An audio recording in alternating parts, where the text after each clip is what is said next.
Another one of these then.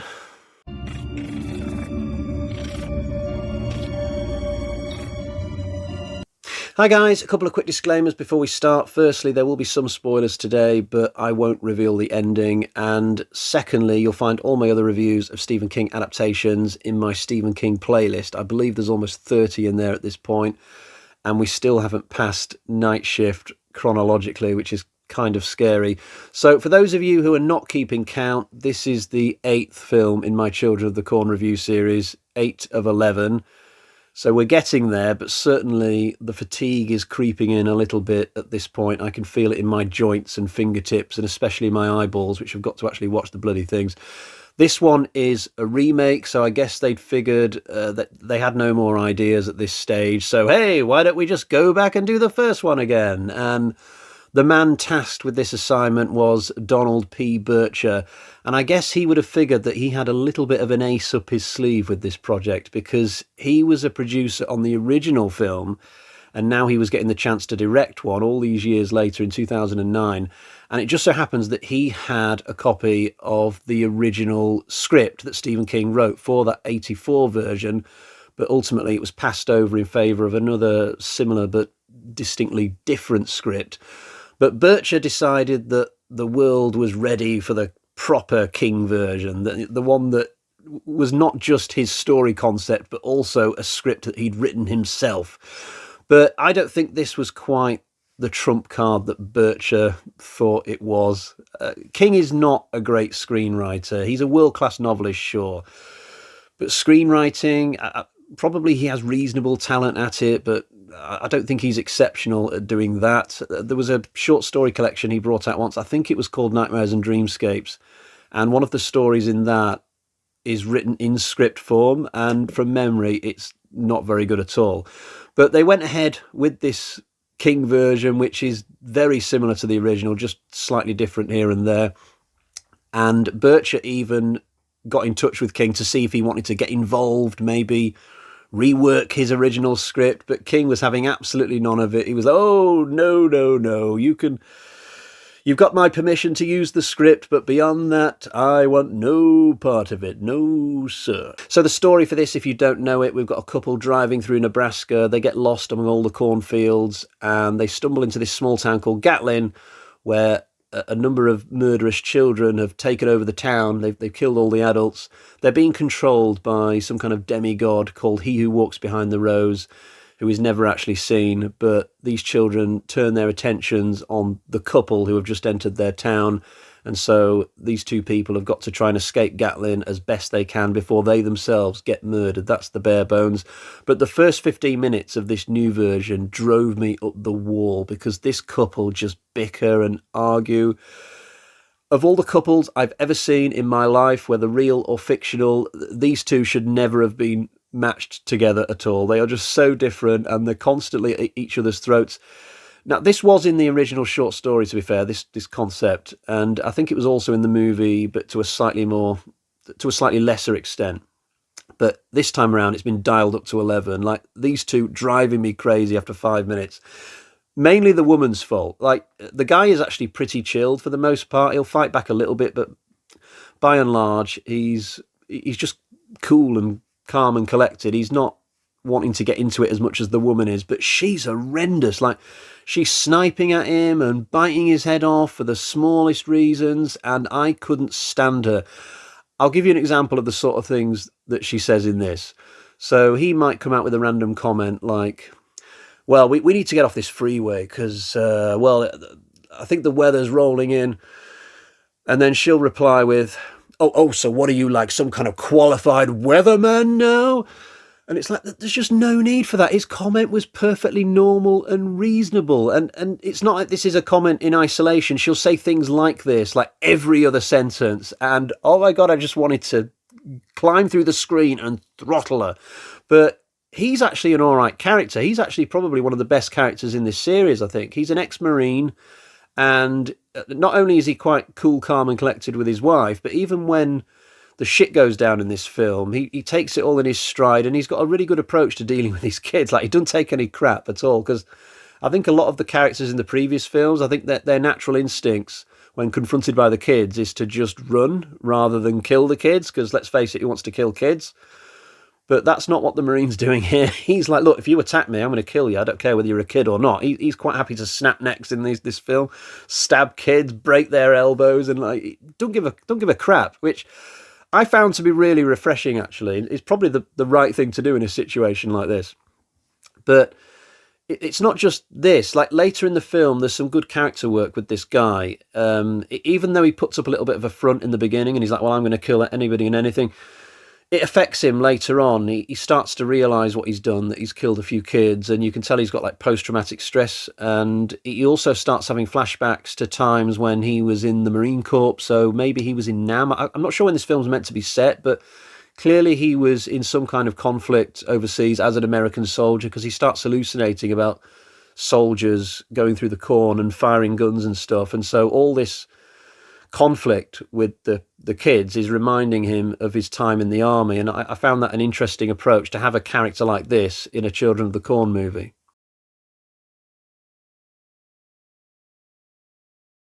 I said when I was reviewing the 7th film that one probably had the least amount of corn in it of all the films in the series. Well, this 8th film has probably got the most amount of corn, I'd say, and that's definitely a positive thing. I've said since the beginning of this review series that these films should make more use of the horror of cornfields and less use of kids carrying knives, and this particular entry redresses the balance nicely. I think there's a brilliant chase sequence where the Marine gets into the corn and he's zigging one way, zagging the other. There's kids all over the place. He's trying to figure out where the noises are coming from so he can pick a path through the corn to safety. And this goes on for quite some time, and it's an extended sequence. It's shot really nicely, and you can feel the disorientation with this character. It all feels very frenetic. There's a moment where the corn actually grabs the Marine. I guess he who walks behind the rows just decides to give a little assist to the children at this point. But it's a good part of the movie. I really enjoyed it. It's just a shame that some of the action elsewhere lets the side down a little bit, because there's a few dodgy parts of this movie that I didn't like. There's a moment where one of the kids throws a knife like 50, 60 yards across the street and it buries itself in the Marine's arm. It's like, you can't lob a throwing knife that far, and especially not a 10-year-old boy. It's just stupid. And there's a moment where the Marine is in an alleyway and he's fighting these two older kids, and there's about 50 kids who are blocking one side of the alley. Now, if they'd have just charged this guy at this point, they could have killed him no problem, but they just kind of stand back like 15, 20 yards away while they wait for this fight to play out. And then once the fight's over, the Marine eventually thinks, oh, God, can't go that way, 50 kids. So he escapes the other way, and then one of the kids is like, after him, kill him! And so they all pile after him at that point to try and swarm him and kill him. But it's like, well, if you'd have just done that straight away while he was fighting those other two kids right in front of you in the alley, this would be game over. So there's just no logic to this sequence. It doesn't play right. And there's another bit I don't like. So the kids chase the Marine into the cornfield. This is just before that excellent sequence I was talking about earlier. But initially, they don't follow him in there. They all stand just in front of the corn looking at each other like, and one of them says, I'm not going in there.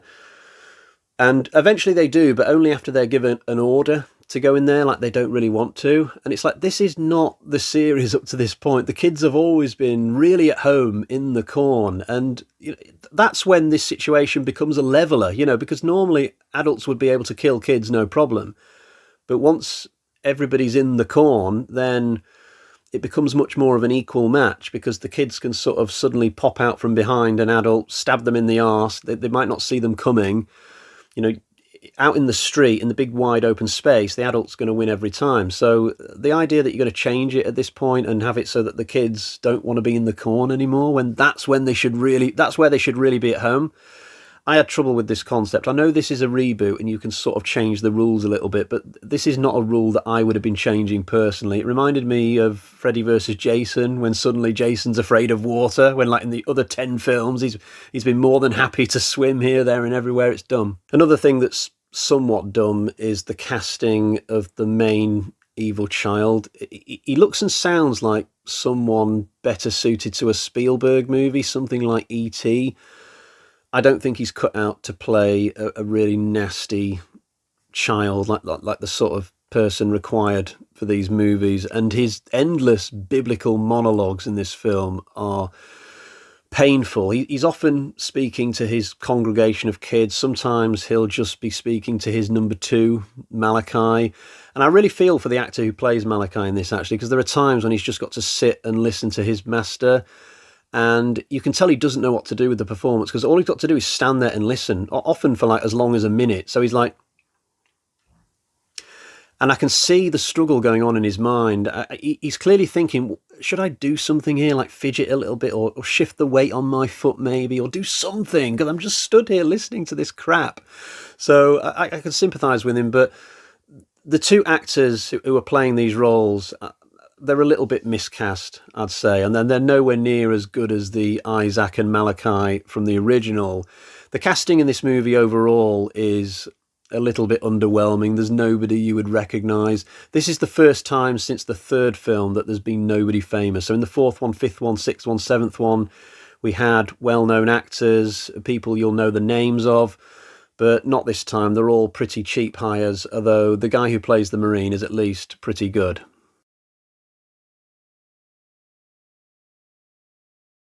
Easily the funniest moment of the film is when the kids give up their search for the Marine and they all go back to their marquee tent type thing, and the lead child gets up at the front and says, "Right, it's fertilisation time." And you know what, at the time I'm watching this, I was drinking a can of Guinness and I was like, like, you what? What? Turns out that fertilisation time in this instance involves two of the older children coming forward, stripping off and having sex in front of all the other kids. So it's a little bit like that scene in Hereditary, I guess. But the lead child could have done a better introduction than that. He could have tried to put everybody at ease. You know, he could have got up at the lectern and said, "Right, I know we've had a tough day chasing the Marine and everybody's tired, but I've got a good way of unwinding now. So just go with me on this. Let's have a couple of volunteers. Probably best if it's a man and a woman, or a boy and a girl. Come forwards now, don't be shy, and let's just relax our shoulders a bit and enjoy something really cool. You're going to love this, trust me." He could have built into it like that, not just stood up and gone, "Right, fertilisation time." Now, a few years ago, I was working in this office block, and it was like an open plan floor with lots of businesses working quite close together. And the company next to ours was an insurance firm, and every Thursday at about 4 o'clock, without fail, the supervisor or their line manager would stand up and go, "Right, we're going to do a little quiz. It's that time again. Everybody gather round." And they'd all pull their chairs into a circle and they'd do a quiz just to kind of relax a bit, you know. And I always felt a little bit jealous because I wanted my firm to do the same thing. But instead I'm having to sit there and watch this firm 50 yards away doing a quiz. But looking back now, I think it would have been so much cooler if the supervisor just stood up and said, "Right, it's that time again, fertilisation time. Come on, I know this is the part of the week you all look forward to."